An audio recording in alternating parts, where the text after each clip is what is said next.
Բավական ռիթմիկ եւ էներգիկ եմ հետրամադրությունը շարժվենք առ սիրելի հեռուստադիտողներ, շատ հաճախ դուք ինքներդ եք տեսել մեր եթերների ընթացքում, որ հանդիպումներ ենք ունենում հոգեբանների հետ կապված ծնող երեխա հարաբերության եւ այստեղ կա առանցքային մի գիծ, դա պարզությունն է եւ մաքսիմալ անկեղծությունը երեխայի հետ եւ ինչու ոչ դա փոխադարձաբար եւ հետաքրքիր մի ուղղվածությամբ մենք ունենք հարցազրույց, գինեկոլոգ, ռեպրոդուկտոլոգ Հասմիկ Սեթրակյանը հեղինակել է դեռահաս աղջիկների եւ նրանց ծնողների համար նախատեսված կարևոր ու շատ հանրամատչելի ուղեցույց գիրք պարզ բառերով կարևորի մասին։ Թե ինչի մասին է գիրքը եւ հստակ ինչ ուղղվածությամբ է այն ներկայացվելու, արդեն կմանրամասնենք մեր հյուրի հետ։ Նախ ասենք բարի լույս, բժշկուհուն, շատ շնորհակալ ենք, որ առավոտը սկսում եք մեզ հետ եւ այս կարևոր գրքի մասին ենք խոսելու։ Շնորհակալ եմ նախ հրավերի համար, ինձ համար մեծ պատիվ է այստեղ գտնվելը։ Շնորհակալ ենք։ Նախ խոսենք, թե երբ, ինչու եւ ինչպես եկավ գաղափարը կամ ինչ հանգամանքներ բերեցին նրան, որ դուք ինքներդ սկսեցիք նախաձեռնել այս գրքի ստեղծման պատմություն։ Նախ ես ունեմ աղջիկ, երեխա, նա արդեն 10 տարեկան է եւ առաջի անգամ, երբ որ այդ միտքը եկավ, դա ընկերական հանդիպումից հետո էր, երբ որ մենք ընկերուներով նստած մտածում ենք, որ շուտով այդ թեմաները արդեն մեզ էլ են հասնելու եւ մենք էլ ենք սկսելու դրա մասին խոսել եւ լսեցի տարբեր կարծիքներ, որ ես վախենում եմ, չգիտեմ ինչպես սկսեմ, անհանգստանում եմ ու ես այդ ժամանակ, երբ որ իրենց պատմեցի ու ներկայացեցի, թե ես ինչպես եմ դա պատկերացնում խոսակցությունը, այնուհետև մտածեցի, իսկ ինչու միայն իմ ընկերական շրջապատին, ինչու միայն դա ինձ հեշտ տրվի, թող մնացած բոլոր մամաներին, ովքեր որ ունեն նման վախեր, հնարավորություն ունենան պարզ բառերով իրենց երեխայի հետ այդ զրույցը ունենալու եւ ինչու՞ չէ, նաեւ եթե աղջիկներ լինեն, ովքեր որ հենց իրենք կարող են առանց մայրիկի ուղեկցությամբ այդ ամենը կարդալ, իմանալ, ինչու՞ չէ։ Եթե ես բժիշկ եմ, ինձ դա հասկանալի է, որտեվ ես գիտեմ ավելի խորքային այդ ամենը, ինչու մնացած մարդկանց դա ավելի չօգնի Եվ այդ բարդ աշխատանքը չթողնենք արհեստական բանականության կամ համացանցային եւ թյուր ինֆորմացիային եւ եւս մի բան նշեմ, որ երբ որ ես արդեն սկսեցի որոնումներս, անգլերեն եւ ռուսերեն հնարավոր է Google-ում գտնել նման ինֆորմացիա։ Իհարկե սխալ ինֆորմացիա էլ հնարավոր է գտնել, բայց հայալեզու տարբերակները շատ քիչ են եւ կարելի ասել գրեթե չկան։ Որ տարիքի աղջիկների համար է նախատեսված գիրքը եւ շատ հստակ ինչով կարող են օգտակար լինել։ Գիրքը արդեն դեռահաս աղջիկների համար է, միանշանակ, հնարավորություն ունենան կարդալու այս գիրքը նաև 9-ից 10 տարեկան աղջիկները։ Մենք գիտենք, որ մեր երեխաները հիմա ավելի կարելի ասել տրենդային են, ավելի արագ են մեծանում, այո, եւ նրանք դպրոցային ծրագրերն են ավելի ուրիշ, ինչ որ մեր ժամանակները։ Կարծում եմ 9-10 տարեկանից իրենք արդեն կարող են, ինչու՞ չէ, մայրիկի օգնությամբ այս գրքի հետ ծանոթանալ։ Որոնք են այն հարցերը, որ շատ հաճախ առաջանում է հենց այդ տարիքի աղջիկների մոտ, մինչ դեռահասությունը եւ արդեն դեռահաս տարիքի, որոնց մասին նրանք այդքան էլ հանգիստ չեն կարող խոսել եւ շատ հաճախ ամաչում են ու լռում։ Հարցերը տարբեր երեխաների մոտ տարբեր են լինում, կախված է ընտանիքից, մենտալիտետից, թե ինչպիսի դաստիարակություն է երեխան ստացել, բայց հիմնականը կարող եմ առանձնացնել, որ երեխային շատ դժվար է ընկալել, որ ինքը մեծանում է, իր մաշկը փոփոխվում է, իր մազերի որակը փոփոխվում է, իր կազմվածքը փոփոխվում է, ձայնը, եւ շատ ժամանակ իրենք ուղղակի պարզ պատասխան են ստանում, դե դու մեծանում ես, բայց իրենք չեն հասկանում, ինչու եմ ես մեծանում եւ որոնք են այն պատճառները, որոնք ազդում են այս փոփոխությունների վրա։ Ես փորձել եմ այստեղ իրենց բացատրել, որ ինչ են հորմոնները, ինչպես է այդ ամենը կատարվում, ինչու է այդ ամենը կատարվում, որ դա այդ ֆիզիոլոգիական process-ը դա առողջության ցուցանիշ է։ Եվ պետք է դրան ընկալել որպես զուտ փուլ քո կյանքի, որը որ երբ որ դու գիտակցված եւ տեղեկացված ես ընկալում, դու ավելի պաշտպանված ես հետագայում ցանկացած խնդիրներից։ Գիտեք, թե ինչու են աղջիկները շատ հարցերի դեպքում դիմում համացանցին, այլ ոչ ծնողներին, գուցե պատասխանը շատերի համար պարզ է, դե այդտեղ գալիս է երևի թե ամաչկոտությունը, կոմպլեքսները եւ այլն եւ այլն։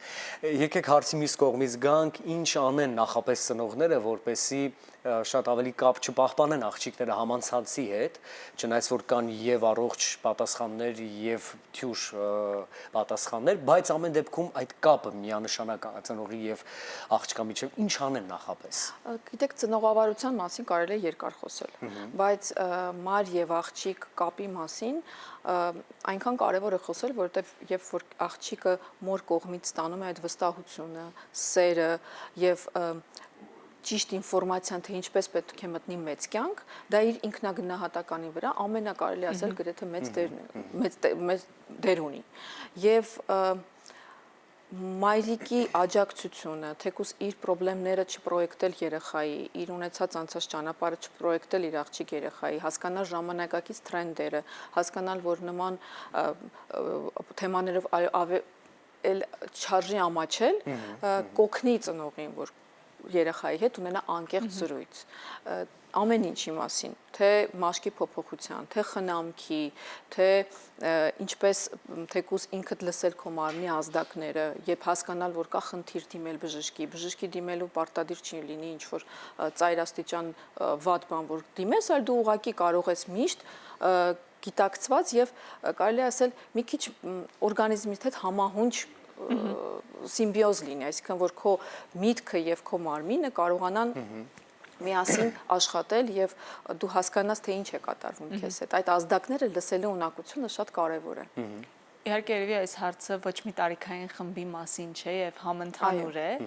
բայց հատկապես խոսեցիք ինքնագնահատականի մասին։ Մայրիկները, առհասարակ մեր շրջապատող մարդիկ շատ կարևոր իրենց ներդրումն ունեն մեր ինքնագնահատականի այս կամ այն հատվածում լինելու, բայց այս դեպքում նաեւ կարծես խանգարող հանգամանք հայտնվում է սոցհարթակները, Instagram-ը հատկապես, ֆիլտրված իրականությունը, որը ցուցադրվում է։ Դեռահասների դեպքում ինչպես է ազդում սա եւ ինչպես պետք է նախապատրաստենք մեր երեխաներին այս իրականությունում հայտնվելու։ Դա կարծում եմ ժամանակակից մեր իրականության չարիքն է, որը ֆիլմեր են կարծում դրա մասին արդեն բավականաչափ նկարել։ Instagram-ը ճիշտ եք ասում, բոլոր տարիքների համար կարող է խնդիր առաջանալ, որտեղ մարդիկ այդտեղ ներկայացնում են ոչ իրենց իրական կյանքը։ Երեխաների հոգեբանությունը ավելի խոցելի է եւ իրենք չեն կարողանում հասկանալ, որ այդ էկրանից այն կողմ կա ուրիշ կյանք։ Եվ եթե մեծահասակը գիտակցում է, որ այդ էկրանից հետո կա ուրիշ կյանք, երեխան շատ ժամանակ չի հասկանում։ Եվ սկսված այդ տարիքային փոփոխություններից, որ ինքը մի առժամանակ առաջ ուրիշ մաշկի որակ ուներ, իր մարմինը ինչ ուրիշ էր, կազմվածքը այլ էր եւ հիմա կա ինչ որ մի աղջիկ էկրանից այն կողմ, որը որ չունի այդ ամենը, կարող է հետագայում լուրջ ավելի հոգեբանական խնդիրների բերել։ Ամենակարևոր իմաստը, որ պետք է երեխային տալ, որ դա ժամանակավոր փոփոխություններ են։ Դրանք մի փուլ է, որը որ պետք է անցնի ու անցնում են բոլորը գրեթե։ Այսինքն չկան աղջիկներ, որոնք այդ փուլը չեն անցնում, եւ այդ փուլը անցնելը դա չափազանց կարևոր է հենց իր համար, որ ինքը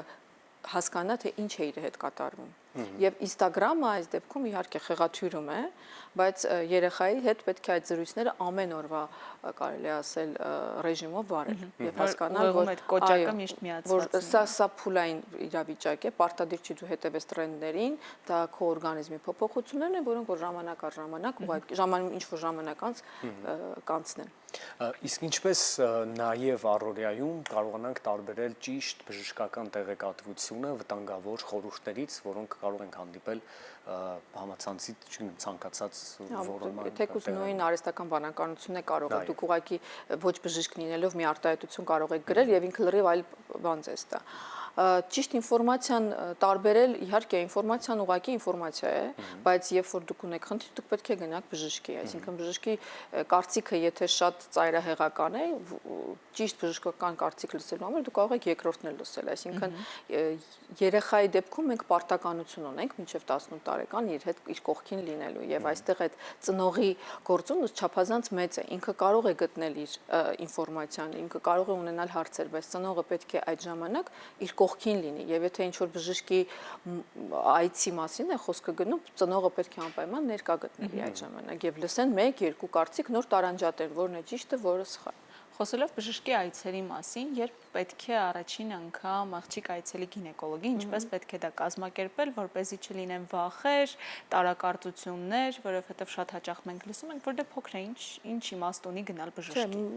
Արդեն կամաց կարելի ասել փոխվում է եւ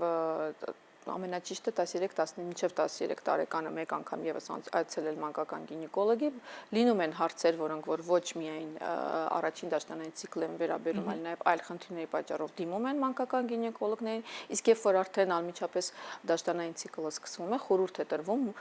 միանգամից գնալ եւ անցնել անհրաժեշտ հետազոտությունները։ Պարտադիր չէ, բայց կան պրոֆիլակտիկ այցեր, որոնք որ 13-ից 15 տարեկանում պարտադիր է անցնել։ Եկեք մի պահ պատկերացնենք, որ հիմա այս գիրքը կարդում են նաև մայրիկները։ Ինչ կարևոր ուղերձ դուք կհղեք նրանց։ Ոյ, մայրիկների հետ երևի կարելի ասել ամենադժվարն է, որովհետև իրենք հիշում են սկսվում է նրանցից։ Ամեն ինչ սկսվում է նրանցից եւ հակառակը խորհուրդ կտամ իրենք կարդան եւ ինչու՞ չէ իրենք այլ տեսանկյուն տեսնեն, այլ տեսակետ տեսնեն եւ փորձեն այդ բարձ բառերով իրենց այդ կարևոր փուլի մասին երեխային ներկայացնել։ Որտեվ երեխան հնարավոր է չկարողանա, բայց մայրիկը երբ որ կարդա իր տեսանկյունը միգուցե փոխվի, այդ վախերները, որտեղ շատ մամաներ իրենք էլ են ունեցել այդ շրջանում վախեր, միասին հաղթահարեն։ Խոսելով նաև, քանի որ այս գիրքը հատկապես դեռահաս աղջիկների համար է, մեզ վստահաբար կդիտեն ոչ միայն հիմա, այլ նաև նույն սոցհարթակների օգնությամբ, ինչ կասեք այն դեռահաս աղջիկներին, որոնք այս կամ այն հարցի շուրջ ունեն մտավախություններ, բայց միևնույն ժամանակ վախենում են դրանք բարձրաձայնել կամ ամաչում։ Առաջինը կասեմ, որ ինֆորմացիան ուժ է ամեն հարցում, երբ որ դու ինֆորմացված ես, դու ապահովված ես եւ այս դեպքում սա նույնպես բացառություն չէ, այսինքն եթե դու գիտես թե որոնք են այն խնդիրները, այսինքն եթե չկա խնդիր, դու հասկանում ես այս գրքում կարող ես գտնել այն ազդանշանները, որոնց դեպքում դու կունենաս խնդիր կամ պետք է դիմես բժշկի եւ վախերը ընդհանրապես հիմնավորված են ոչ ինֆորմացված լինելու պատճառով, այսինքն վախը դա չիմացության հետևանք է, երբ որ դու տեղեկացված ես, երբ որ դու գիտես թե ինչ կարելի է սպասել այս սիտուացիայում, դու ավելի պաշտպանված ես։ Նրանց ուղղակի խորհուրդ կտամ, որ վախենալ պետք չէ։ Սա ֆիզիոլոգիական process է, դա առողջության ցուցանիշ է ամենակարևորը եւ հետագա մայրանալու համար շատ կարևոր գործ է։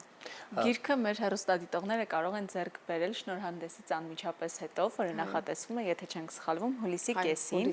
Դեռ հստակ օրը չկա, բայց վստահաբար բոլորը կիմանան նույն սոցհարթակների օգնությամբ, բայց մինչ գիրքը կհասնի ընթերցողի սեղանին, մեկ նախադասությամբ եթե նկարագրեք, ինչ ունի ասելու այս պատմությունը մարդկանց։ Նախ մի բան նշեմ, որ այս գիրքը անցել է փորձագիտական